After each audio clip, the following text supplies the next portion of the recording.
Hello everyone and welcome back to Replay Works and welcome to another replay review. Today we're going to be going back to the Eagle's Nest webcam locals to talk about some off-meta decks, right?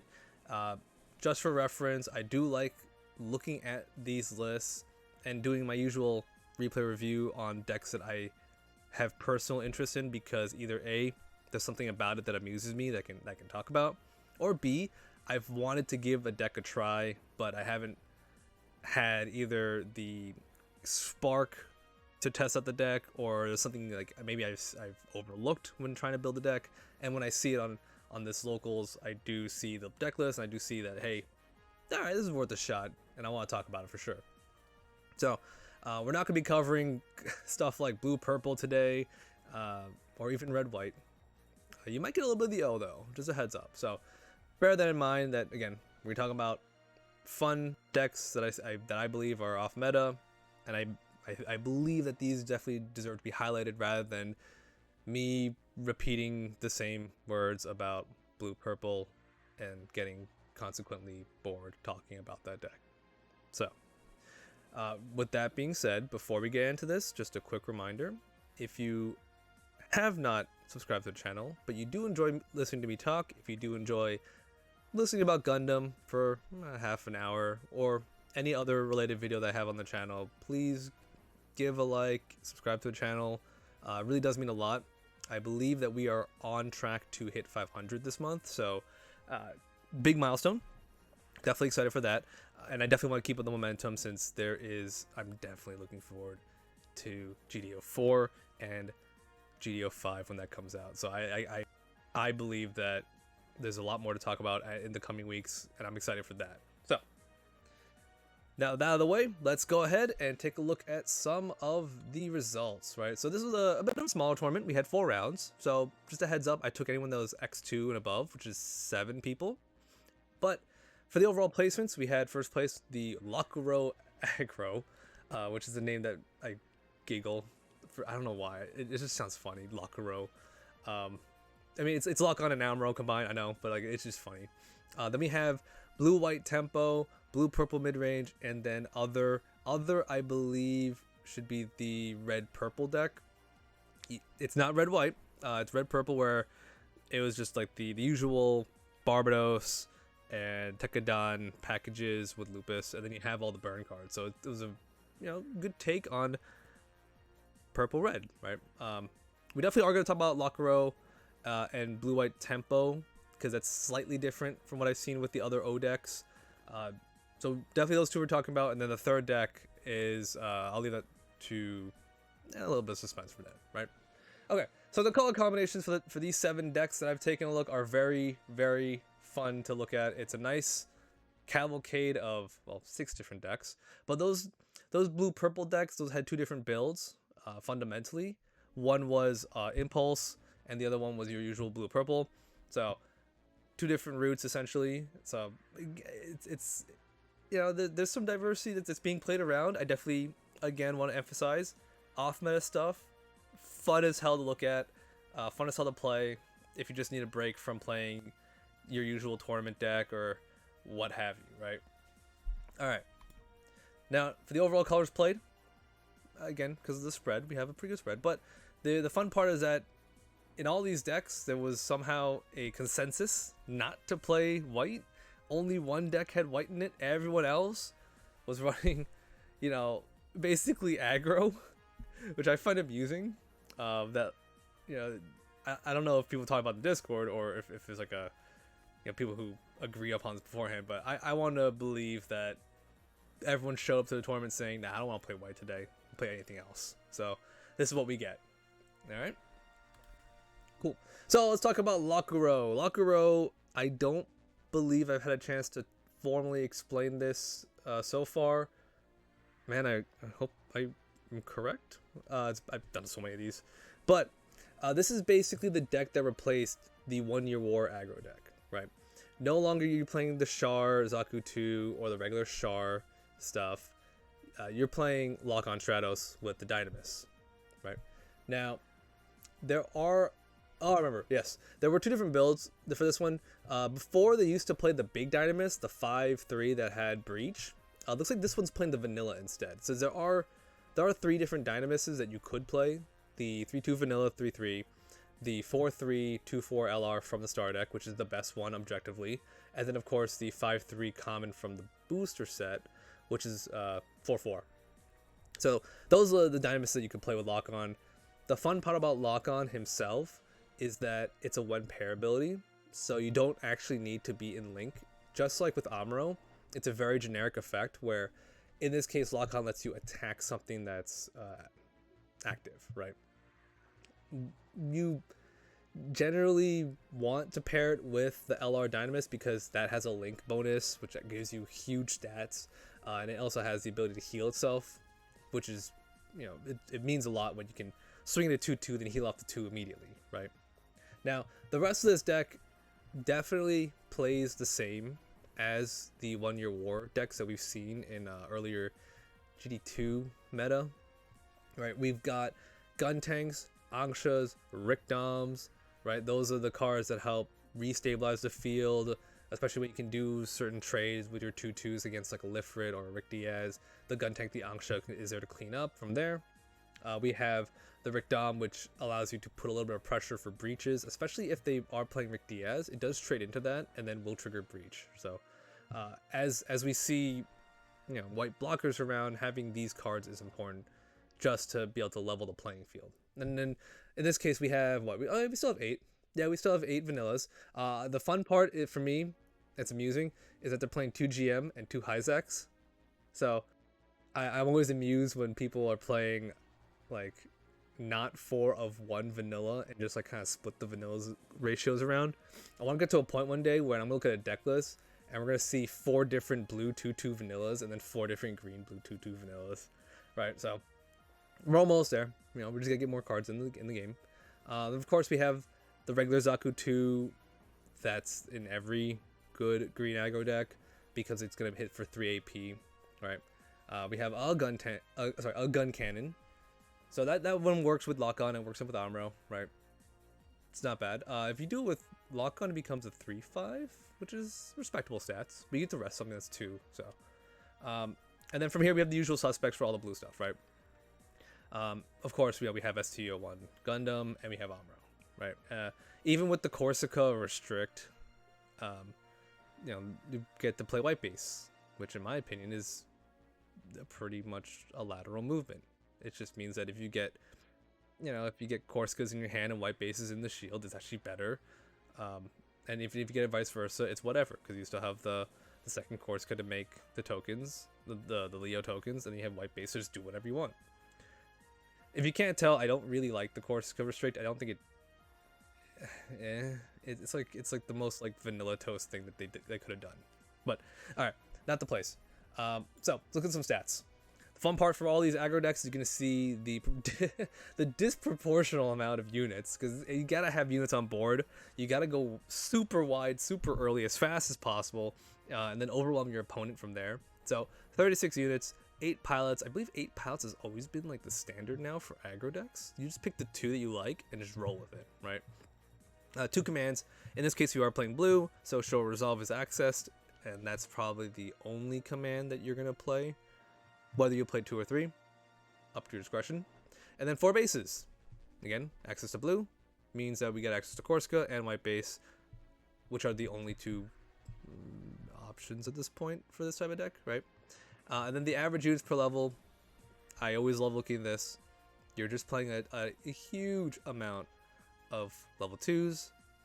Level 3s, I believe that there's not really that many good ones that you could play, per se. And this, I mean, we used to see like Rezels and stuff like that float around. But now I think the Rick Dom has kind of replaced those. And of course we have the Lock-On links, right? And then level 4s, Angsha, Lock-On, or Dynamis and Gundam. So yeah, pretty like low barrier to play stuff. As soon as you're hitting on turn 2 and 3, you're good to go. All right, so now for the HP AP cost breakdowns. As we know, say it with me now, aggro deck means that you're playing a lot of 2-2s. And then for your level 3s, in this case, it'll just kind of level out to be like a 3/3 if you're not playing that gun cannon. And then level 4. Level 4, the stats are kind of a lie because those are saved for your links specifically, so they're going to get the power boost most likely, which makes a Gundam on your turn a 6/5 or a 5/5 on your opponent's turn. Dynamis is always going to be a 5/6, which is fantastic stats, especially when it can heal itself by punching things. So yeah, I think the fact that Dynamis is around means that the deck has a really good way to like counter rush, if you will, so you can actually get rid of stuff on their board, and also because it's not as weak as the Char links were, you are able to just wall up, because 5/6 means that you're killing something on their field, you're gonna heal it off, and 5 AP means that the majority of things in the game are going to have to trade with it, because most things in the game do not go past 5 unless it's specifically highlighted or later in the game. That early in the game, turn 4 if you're going first, or if you use the Express Force and go second, turn 3, nothing really can contest that easily. Just keep that in mind, you know? Alrighty. Moving on, we've got Blue-White Tempo. So first glance, right? It's a variant of the O blockers deck. And what I mean by this is that we see the usual suspects. You know, we have our blocker package. Nilifrith, Rick Diaz, Ailstrike. We're missing Kira. So that's very peculiar, right? That's because the Kiras are taken out to make room for the Menagers. Now, you know, before we talk about the Menager side, the rest of the O package, right? The O typically runs like this. You're gonna play Masala turn 6, or when you're at level 6. Right? Hopefully it doesn't die. Then once you go turn 7, put down the O, link with Shiroko, give Masala repair 2, draw a card, swing Masala, probably base or what have you. If they block with anything that's not for, so what happens is that you can tap down something that's level 6 or lower. So you're gonna tap down their 4 AP blocker, and then if they block with anything weaker, you're just gonna repair it off anyway. But from there, the O can now swing at something, and that's gonna have repair, and that already has repair 3. So it goes from, it's a 7/7 monster, so it just gets to eat the field, right? That's the general plan for the O. And now, the interesting part here about the Menager is that the Unicorn Gundams that are mainly in the deck are not the GDO1 rare, the one that when it's destroyed, you can return the palette back and then discard card. The ones that here is a 5/4 vanilla, which is, I mean, so the difference between this one and the one that's a rare is that one is is level 5, cost 4, and I believe it's 4/3. So you forego the effect to return Menager to hand, but you get to create a 7/6 vanilla body that drew you a card. If you're going second, it's turn 4, and also you didn't have to use your EX resource, which I think is the most important thing for this. Like, having this guy on the field, the fact that when he links, you draw a card, means that you're not really committing 2 cards to the field, if that makes sense. You're committing 1 card, and it's just huge stats for that point in the game. And then the other thing we have here is, this all works in tandem with the O, is the big full arm Unicorn Destroy mode, which has repair 3 naturally, is a 6/6 base. So when you get past the O turn, and then you play this card with Menager, there's really nothing in the game that can like effectively trade for it, because it's gonna come down, kill something, repair off like the 3 damage or the little paltry damage that it took. Nothing outside of an Aegis Gundam Link swinging right at it and then using its effect to deal with it can really cleanly kill it, if you know that, if that makes sense. And then we have the other original Unicorn Destroy mode. That's a really good game ender in that sense. It's just more cards that rest cards, right? Because if you notice from here, most of the blue cards here just will rest stuff between the O, between Destroy mode, between Amuro, right? And then we also have Healthy Curiosity here, which is, to me, an interesting choice. Rather than play cards like Striker Pack or anything like that, 3 Healthy Curiosity, where the first 2 will just act as a draw 1, and then the third one you can rest them that has 4 less HP. Right, so yeah, it's a pretty good turnaround, especially early game. Depending if you're going first or second, it's just another way to like help filter through your deck. Just the way I see it, every time I see this card, I'm always gonna bring it up. It's like Upstart Goblin in Yu-Gi-Oh, where it's just there to like replace itself whenever you have it, or in this case, have it and have the extra resource dangling to play, and don't want to bluff the unforeseen. All right, and then the basis here is also interesting to me. We have Argama and we have Corsica, right? Typically, I remember like we've probably seen like Archangel, white base sometimes for the white decks. I mean Argama is probably the safest choice for a card in the deck that can stop Breach from chipping away at it or just destroying it. The Corsica here, that means I think it's like a good turn. If you go second, it's good turn 3. That's your instead of using the EX resource on turn 2, you would wait till turn 3 when you're at level 4, play the Corsica, and then just wait it out until. I mean, it's a good bridge. Is what I'm trying to like verbalize. Instead of like doing Show Resolve Pass on that turn, you just put down Corsica. I think it makes sense, and if you go first, it's even better. You get a good attacker on curve. Yeah, I don't know. It's one of those things that like when I see the Bonanger, my brain is coded to see the original Unicorn Gundam package, but using the vanilla, using the big repair mode, it makes sense, especially when you want to do the link, right? And not playing Kira isn't a huge deal, since in this deck you can still trigger Ale Strike with every single one of your pilots. The benefit is that you are playing 7 pilots that give +2/+2, so those are gonna give your block, like if you need to, it's gonna give Ale Strike monster stats. With the trade-off is that you don't get their link ability. You still get to bounce something though. So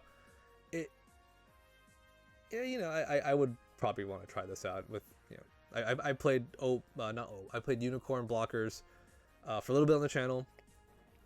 This one would be kind of interesting to try out as well, just get a feel for it, All right. So looking at the breakdown, we have 28 units, 11 pilots, 7 commands, 4 bases. Seems like right now 4 bases is kind of like where we're settling at, just across the board from the decks that I've seen. For a deck that has access to multiple links, 10 to 11 is probably where I always see those pilot numbers at, and then that slot is either like 8 commands or 7 commands, what have you, right? And then the average units per level, we have Lifrit, Rick Diaz, Lifrit 1 Rezel and Rick Diaz combo for level 3. Level 4 is your Gundam. Level 5 is where you have the most power, I'd say, between Ale Strike and the vanilla full armor unicorn mode. And then from here, 6, 7, 8 is what I would just call the sequence to end the game, which is the Masala into the O into big unicorn, right? And then because you're gonna have such big stats if you link them, it's going to be almost impossible. It's very, very hard for your opponent to deal with these cards cleanly. If it gets to this point in the game, right? Against aggro, you're fighting for your life to get to that point. Is probably what's going to happen. All right. So then, in terms of average costs, AP and HP, we see the pretty much usual spread. I think I've done this for a lot of blue-white so far, so I'll just do some highlights where we know that the deck plays Amuro. So turn 4, expect the Gundam to come out, expect to give everyone on the field a +1 attack boost. Then starting from turn 5 onwards, we're going to see links with +2/+2 stat lines. So you're going to see either a 6/5 or 6/6 or a 7/6, not 6/5, 7/6. Yeah, you're going to see guys that have at least 6 HP and are starting to go beyond 6 attack, right? And then, of course, as we go towards the end of the game, Shiroko turns the O into a 7/7, and then Big Unicorn 8/8. So, massive, massive numbers. Just keep that in mind. Last on the list, the third deck is the Xeon deck, which I have I've been saying I just want to try it out. I might try out this list, because it's got all the fun stuff. So, what do we know about red, green Xeon? Right, one, you play the Shard package, probably the only good Xeon package that we have in green left. The red one, yeah, I think you could probably play Sinanju if you had that space, but this is focusing on Nyan. So you're playing the G-Fred that has a burst effect. Then of course the G-Fred G-Clux combination along with the 4 Nyans, right? Nyan basically says when you mill with it, as long as you did not mill the Wing Gundam Zero that's in the deck, you're gonna deal 1 damage to something. So, and that 1 damage does add up. It seems a little bit not random, just more like the 1 damage might be incidental, but it could also be used to like help bring a 4 HP down so you can swing with your Rick Dom, right? It would help. Same with the G-Fred, because you're gonna use your Shars early, probably to use early links, get your opponent down to 3 shields. This way, when your burst trigger, the G-Fred in burst could work if it's there. Yeah, I think that kind of makes sense, right? Then of course we have Zanzibar. Zanzibar here is going to bring out most likely the Shars Gelgoog for the maximum value, but you do have the options to bring out the Gelgoog, Rick Dom, any other like the other 2 costs Xeon cards. I don't think it's a bad thing to go play Zanzibar, grab the shield, and just play a 2 cost, because that's kind of like if you play the 2 costs from your hand, but at least you get the base up, so you don't really lose tempo on the field by doing so, I'd say. Obviously, it's best to get the max value to do with Shars Gelgoog and then try to like swing for game or something, or just like swing and break a 06 base or something with it. But I can probably just argue and put if you put down the Rick Dom, you're good to go. Yeah, okay. Let's address the elephant in the room. The Wing Zero. It's I mean, it'll clear the board. It's something there to if you have access to it because you're playing green. I don't see the harm in playing it. I believe that for an aggro focused deck, most likely being able to have this card here clear enemy board, assuming that your board got answered with, and then it having high maneuver means that you will be able to swing for game at that point, the turn after. All right, that's why I think that's there. Of course, the G-Clux is here for suppression. With the Nyan Link, you're gonna probably get that off. So if sequenced right, you can either use the G-Clux to end the game or to accelerate the game towards the end state if they somehow have 2 shields left, and then Wing Zero probably within 2 turns ends the game from there. Or the opposite. If you push them to the end so far, then the Wing Gundam Zero is just going to come down turn 8 and then tell your opponent, do you have another base, or can you stop this? Knowing that you get to pretty much recycle your Shars from the Shar Gelgoog, or if you just hold out either of the pilots, you have 12, 16, 24 link units, with both of them having access to the Gelgoog, and then respectively they have 10 apiece, right? So it's a very good ratio in terms of link, right? All right, so in terms of the breakdown, again, aggro decks are fine to look at the numbers. We have we have no commands. We have 38 units, 8 pilots, and 4 bases. That's it. Deck is meant to just go unga bunga, put stuff down early, but it's not really unga bunga because you're going to hold back stuff for when it's time to, play the game when you have access to very strong links, in the sense of Char is good for early game for high mobility, so they have to answer that. Then after that, Nyan can kind of deal incidental damage because she's giving plus 2 HP. Her links are going to become 5/5s or 5/4, or even 5/7. All good statted numbers, if you know what I mean. And then the average. All right, so the average units per level, 8 level 2s, 12 level 3s, 10 level 4s, and then we have G-Fred, G-Clux, and Wing Zero for there. Okay, And then for the stats breakdown, it's one of those decks where it's super weak in terms of stat line, but it makes up for it in the fact that you get the high mobility with the Char link, so you're not really looking to trade on your turn, I believe. Then after that, we have Nyan. Like I mentioned, either you're gonna get a 5/5, a 5/4, 6/7, or no, sorry, 5/7, or Crux is 6/7/7. No, yeah, 7/7. Yeah, so those are all, those are all good, very good statted links, right? Okay, so that's it for the Eagle's Nest Webcam Locals. Just wanted to go ahead and give it another whirl and see what kind of decks are popping out. Most likely, I would probably just straight up copy paste that Xeon deck into MSA and just give that a whirl. Maybe record a couple games if I'm vibing with it. Because I'm saying I just want to record Xeon, but yeah, I like looking at Webcam Locals for Eagle's Nest. I think it's just a neat place where people come and play off-meta stuff.